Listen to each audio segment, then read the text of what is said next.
Работы ў казарме былога парахавога склепа пачаліся месяц таму. Зараз тут з'явілася сцэна і драўляны насціл. Тут плануюць узнавіць перадваенны клуб 98-га асобнага супрацьтанкавага артылерыйскага дывізіёна.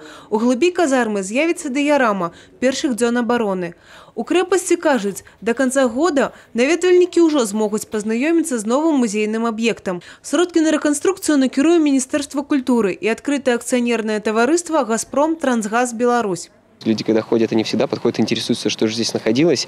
И когда он полноценно будет функционировать как клуб, я думаю, что очень большое количество людей будет посещать его. Только все на начальном этапе. Сделана сцена, скажем так, деревянный пол постелен, свет подведен, но еще много работы впереди. У больш далёкіх перспектывах рэканструкцыя Белага палаца. Варыянтаў праекту шмат. Верагодна, тут з'явіцца музейная экспазіцыя альбо спецыяльны купал. Разлічваюць на сродкі саюзнай дзяржавы. Праграма можа ахапіць і былы ўсходні форт, найбольш буйны ачаг абароны на Кобрынскім умацаванні.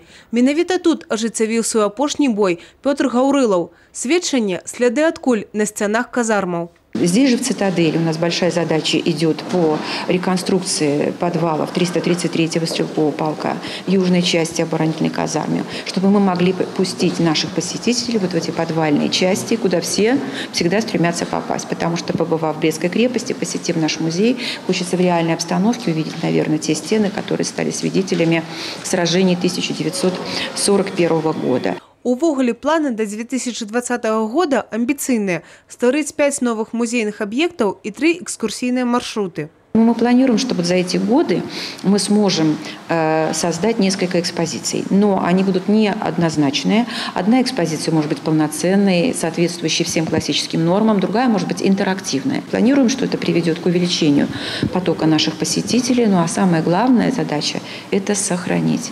Плануецца, што новыя музейныя аб'екты будуць выкарыстоўваць не толькі для экскурсій, але і будуць задзейнічаць у маштабных акцыях і культурна-масавых мерапрыемствах. Еўгенія Мароз, Александр Сівіцкі, тэлерадыёкампанія «Брэст».